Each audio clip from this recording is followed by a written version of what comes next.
नमस्कार, आई India analysis double engine पर double attack में आपका स्वागत है। मैं हूं राजेश सक्सेना। जैसे जैसे चुनाव का समय नज़दीक आता जा रहा है, वैसे ही चाहे आरोप प्रत्यारोप की बात की जाए या फिर अपनी अपनी रणनीति स्ट्रेटजी की बात की जाए या फिर बात की जाए अटैक की, यानी कि हमले की। हमले बयानों से हैं, आरोप प्रत्यारोप से हैं और एक बार फिर जिस तरह से चर्चा लंबे समय से डबल इंजन सरकार की है, यानी कि भारतीय जनता पार्टी की केंद्र में भी सरकार और राज्य में भी सरकार, लेकिन ऐसे में पीसीसी चीफ कमलनाथ ने भारतीय जनता पार्टी पर बड़ा हमला बोला है, या कह सकते हैं कि डबल इंजन की सरकार पर डबल अटैक किया है। उनका कहना है कि मध्य प्रदेश में डबल इंजन की नहीं बल्कि जनता पर डबल अटैक की ये सरकार चल रही है। तमाम बातों का जिक्र उन्होंने अपने बयान में किया, चाहे वो महंगाई की बात हो, बढ़ती हुई बेरोजगारी की बात हो, करप्शन की बात हो, ये तमाम सारे आरोप पीसीसी चीफ कमलनाथ ने लगाए हैं। और उसी के बाद सत्ताधारी दल भारतीय जनता पार्टी और कांग्रेस आमने सामने है।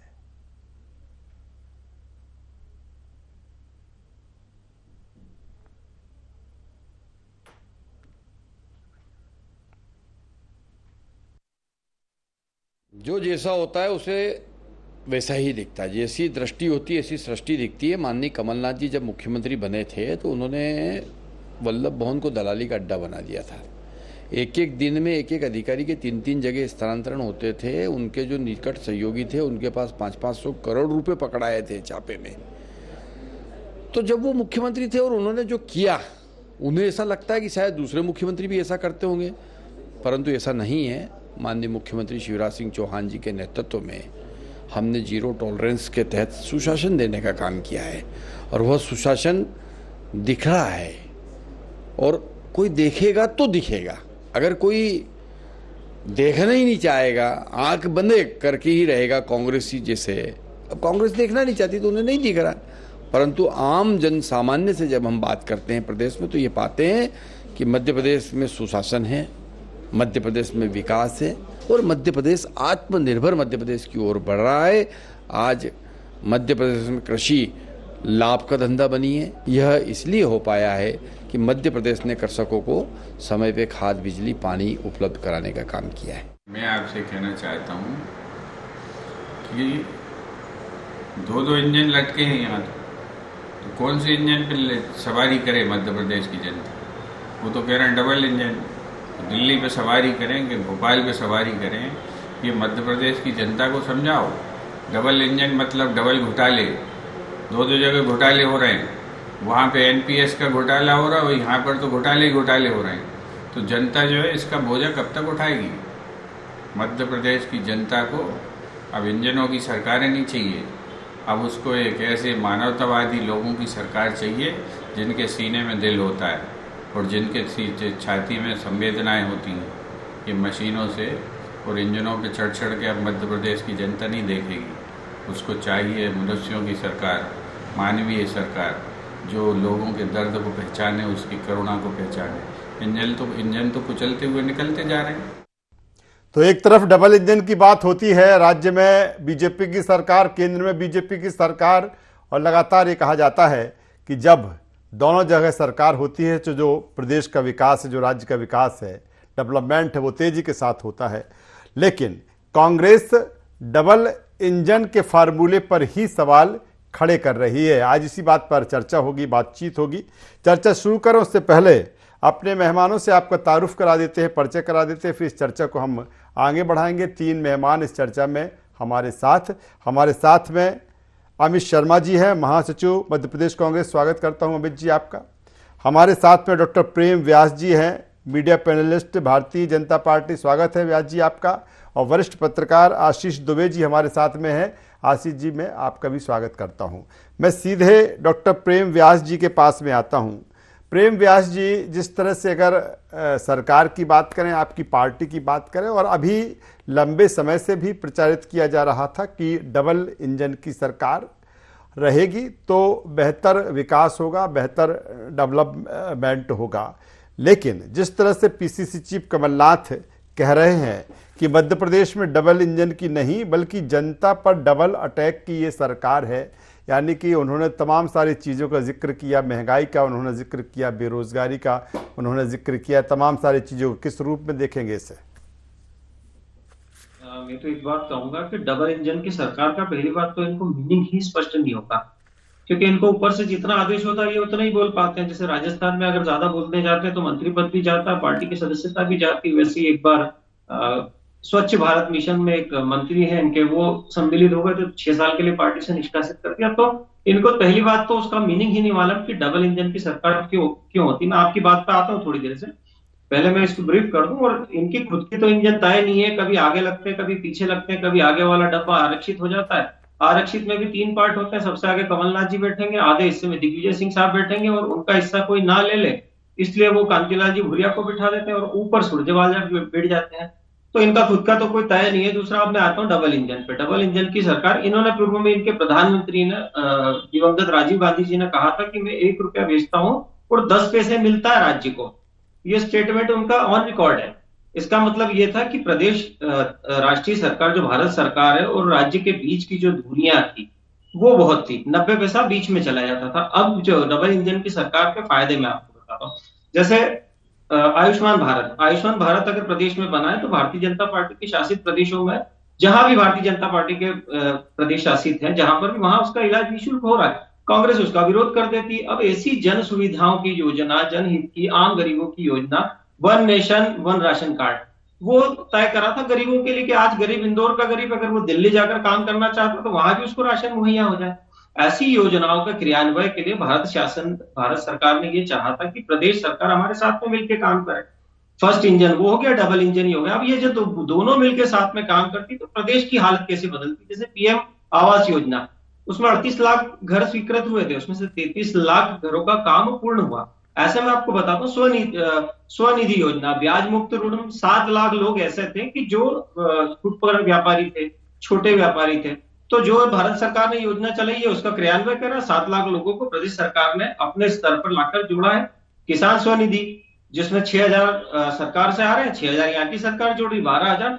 तो आम जन गरीब के लिए अगर कुछ योजनाएं जोड़ी जाती है तो उसको डबल इंजन की सरकार। चलिए, डबल इंजन के जिस तरह से ब्रीफ कर रहे हैं डॉक्टर प्रेम व्यास जी, अमित जी के पास में आता हूं। अमित जी, जिस तरह से आप कह रहे हैं कि डबल इंजन की सरकार पर सवाल खड़े कर रहे हैं, लेकिन उनका कहना है कि 2003 तक बीमारू राज्य में गिना जाता था, लेकिन अब विकसित तो विकासशील की तरफ मध्य प्रदेश बढ़ा। चाहे सिंचाई की बात कर रहे हैं, कृषि कर्मण की बात हो रही है, उज्ज्वला की बात हो रही है, तमाम सारी चीज़ें, लेकिन आप कह रहे हैं कि डबल इंजन ही बाधक है डेवलपमेंट में। देखिए सक्सेना जी, अभी मैं विद्वान साथी व्यास जी की बात सुन रहा था और पैनल में दुबे जी भी जुड़े हुए हैं, वरिष्ठ और पत्रकार हैं, काफ़ी लंबे समय से पत्रकारिता कर रहे हैं। मैं तो आज जनता क्या चाहती है उस बात को कहना चाहता हूँ। मध्य प्रदेश के पूर्व मुख्यमंत्री, कांग्रेस के अध्यक्ष आदरणीय कमलनाथ जी ने ठीक बात करी। जब अगर कोई एक व्यक्ति होता है, किसी परिवार में एक लड़का कमाता है और दोनों लड़के कमाने लगते हैं, तो उस परिवार की वृद्धि होनी चाहिए। ये स्पष्ट एक साधारण मूल मंत्र है। अब एक सरकार थी, पहले से मध्य प्रदेश में चली आ रही थी, फिर उसके बाद उन्होंने कहा मध्य प्रदेश में, देश में एक और सरकार चाहिए, तो एक से एक 11 पहले ये नारा दिया गया। फिर 2019 में डबल इंजन की सरकार का नारा दिया गया। तो भाई डबल इंजन की जब सरकार, डबल इंजन लग गया तो सिर्फ सीटी ही अकेले बजा रही है कि यात्री उसका लाभ भी उस इंजन से ले पा रहे हैं कि नहीं ले पा रहे। आज अगर हम मध्य प्रदेश की बात करें तो मेरे विद्वान साथी ने कई योजनाएं गिनाई। मैं याद दिलाना चाहता हूं जवाहरलाल नेहरू अर्बन मिशन योजना, जिस पर टैग हटाकर सिर्फ केंद्र की सरकार और आवास योजना का नाम देकर ये नाम बदलने का काम जो भारतीय जनता पार्टी लगातार कर रही है। मैंने नॉलेज के लिए बता दूं कि जवाहरलाल नेहरू अर्बन मिशन योजना जो आदरणीय पूर्व प्रधानमंत्री मनमोहन सिंह जी ने दी थी, आज अगर हम जीरो डेप्थ खाते की बात करें, जिसमें बाद में इन्होंने टैग लगाकर उसको आगे बढ़ाने का काम करा, आज हम संचार की बात करें तो जिसमें गांव गांव तक केबल नेटवर्क पहुंचाने का काम अगर करा, अब आते हैं इसके डबल इंजन की सरकार पे। पहले इंजन की सरकार जब जनता ने दी मध्य प्रदेश में, तो क्या कहा था? यह कहा था कि किसानों का जो आय है वो दोगुनी हो जाएगी। किसानों की हालत आज कितनी है? एनसीआरबी की रिपोर्ट आप उठा लीजिए, इसको कांग्रेस नहीं कह रही, आदरणीय दुबे जी बताएंगे। आज अगर महिलाओं के अत्याचार पर अगर हम बात करें तो आज वही रिपोर्ट उठा लीजिए, महिलाओं की क्या अत्याचार है। लगातार आज टीवी चैनलों पे, न्यूज़पेपर में मध्य प्रदेश में कभी किसी आदिवासी के साथ बलात्कार होता है, तो कभी किसी हरिजन महिला के साथ बलात्कार होता है, कोई रोड पर जा रही छात्रा के साथ बलात्कार होता है। हाल ही में हृदय विदारक एक घटना मध्य प्रदेश में हमारे भोपाल शहर के आसपास की एक घटना हुई है।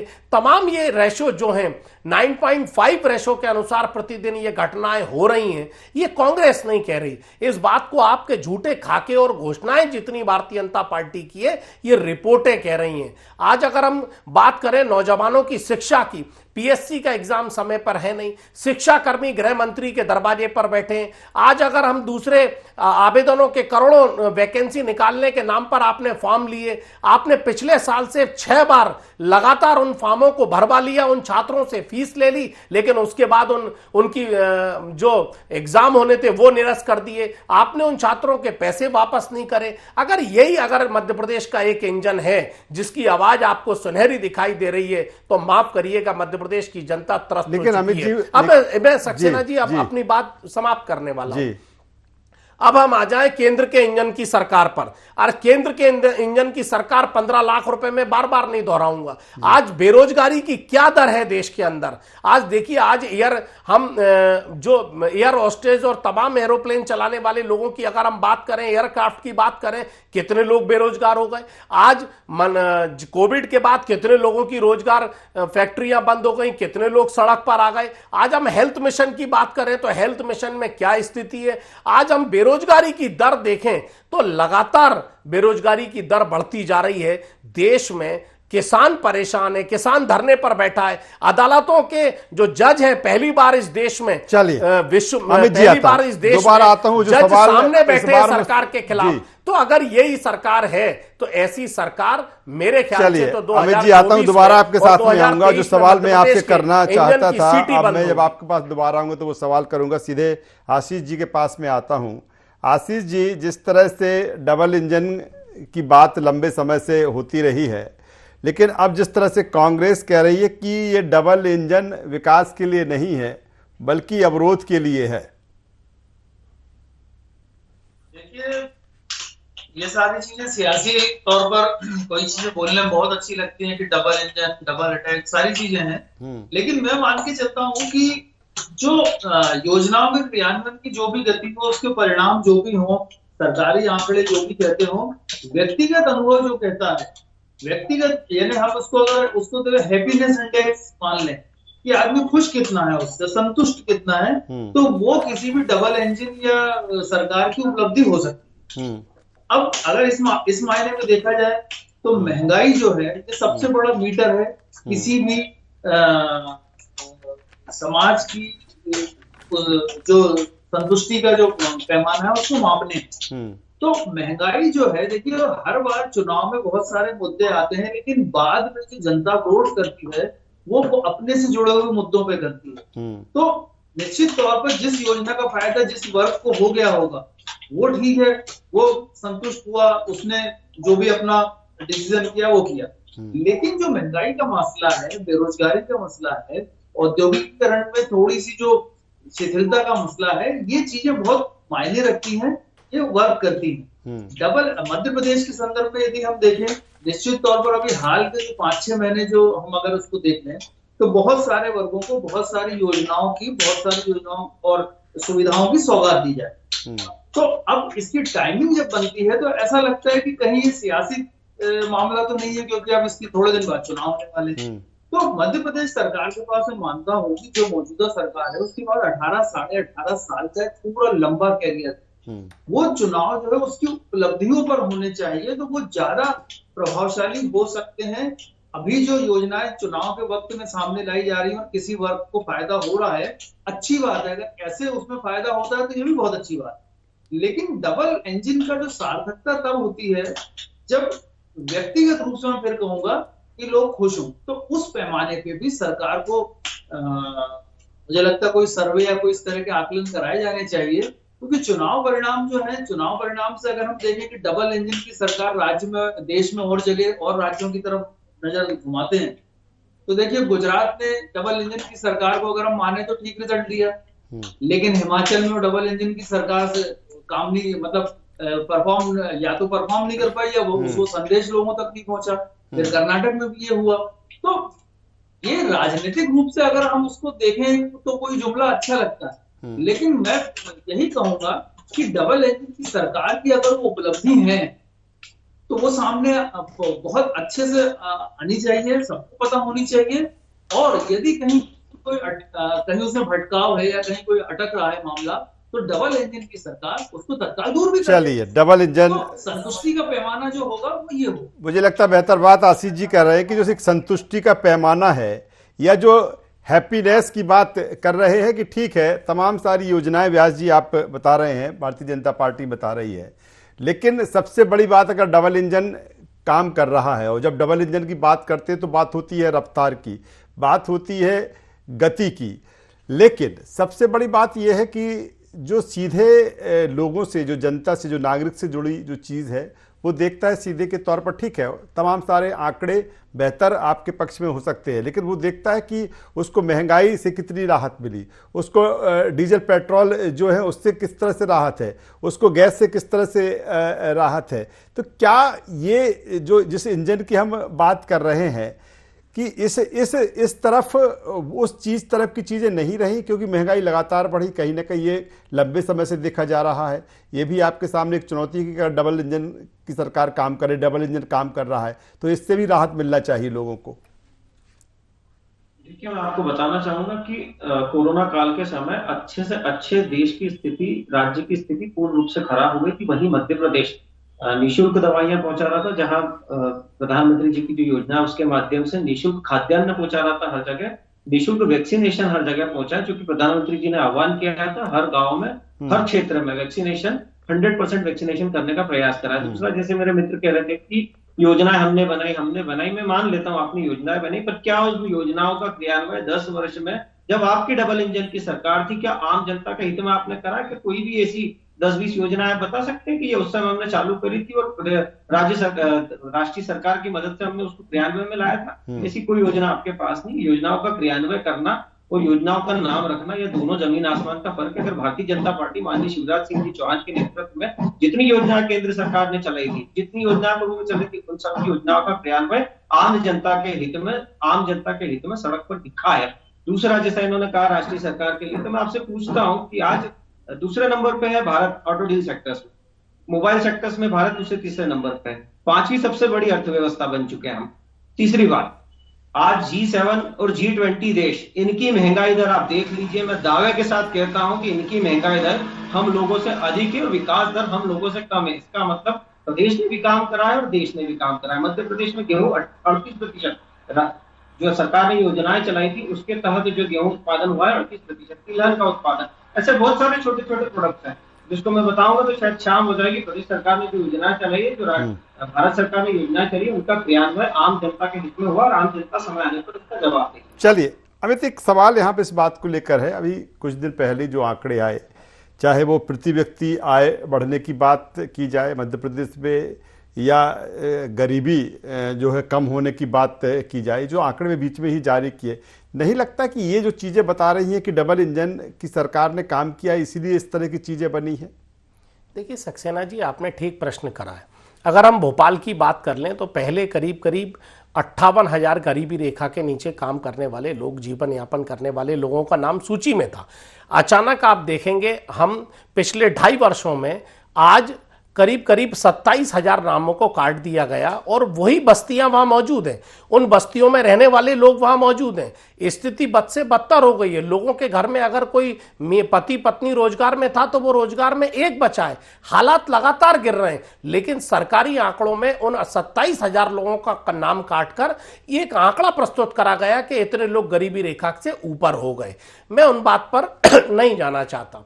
अब हम धीरे इसकी बात करें रोजगार की। मध्य प्रदेश में यह कहा गया कि प्रतिवर्ष 1 लाख लोगों को, कई बार भाषण में माननीय मुख्यमंत्री जी ने कहा, शिवराज जी ने, कि 1 लाख लोगों को रोजगार दिया जाएगा, 1 लाख लोगों को। हर बार उन लोगों के फॉर्म तो भराए जाते हैं, लेकिन क्या उन्हें रोजगार दिया जाता है? कभी रोस्टर के नाम पर, कभी फॉर्म भरवाने के नाम पर, कभी किसी के नाम पर उनकी नियुक्तियों को आगे बढ़ा दिया जाता है। अब मेरे भाई का जवाब दूं, बहुत सारी बातें करी, लेकिन मैं उदाहरण मसलन के तौर पर एक जवाब आपके सेंट्रल इंजन की देना चाहता हूं। आपने कहा कि एक ऐसी कोई योजना बता दो। मेरे मित्र, मैं बताना चाहता हूं, जिस मनरेगा का प्रधानमंत्री जी ने मजाक उड़ाया था पार्लियामेंट के अंदर, आज उसी मनरेगा के तहत ग्रामीण प्रदेश में रहने वाले जो नौजवान थे, जो हमारी महिलाएं थीं, जो बाहर पलायन करके काम पर जाया करते थे, आज उन्हें उसी गांव में रोजगार देने का काम अगर कोई कराए तो मनरेगा ने किया है। बाद में आपकी सरकार ने इसको आगे बढ़ाने का काम करा। अगर ये बुरी होती, आपके प्रधानमंत्री ने टिप्पणी करी थी, तो वो तय होती। आज हम अगर आवास योजना की बात करें, कोई स्ट्रक्चर चेंज नहीं है। आपके प्रधानमंत्री आवास योजना का जो स्ट्रक्चर है, जिसे जवाहरलाल नेहरू अर्बन मिशन योजना ने बनाया था, आपने कहा कि कितने लोग, जब आपकी सरकार आई थी 16 लाख, देश के अंदर 16,69,000 लोगों को आवास दिए गए थे, और जिसके बाद जो धरातल से लेकर भूमि पर बन के दिखाई दे रहे थे वो 58 लाख आवास थे, जो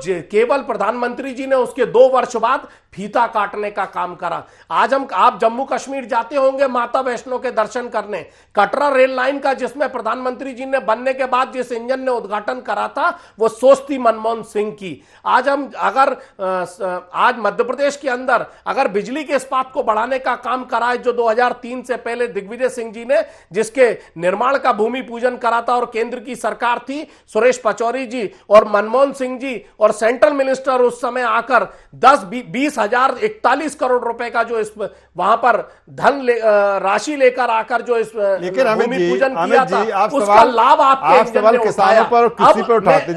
जी, अब रही महंगाई की सीटी, तो आज पेट्रोल क्या था, आज आपका इंजन कितनी सीटी बजा रहा है? डॉक्टर प्रेम व्यास जी, आप कुछ कहना चाहेंगे, फिर मैं आशीष जी के पास आऊंगा। ये सीटी जनता सुन रही है। वक्त कम है, मैं सोचा छोटा सा कमेंट डॉक्टर प्रेम व्यास का लूंगा, फिर आशीष जी के पास में आऊंगा। दोनों इंजन कितनी, चलिए प्रेम व्यास जी कुछ कहना चाहेंगे, फिर मैं आशीष जी के पास में आऊंगा। एक बात कहता हूं कि बहुत अच्छी बात है, आपने योजनाएं बनाई और हमने उसका क्रियान्वयन किया, और आप तो खुद ही अभी स्वीकार चुके कि मनरेगा के अंदर इतने लोगों को कार्य मिल गया, मतलब हमारी रिपोर्ट सही है।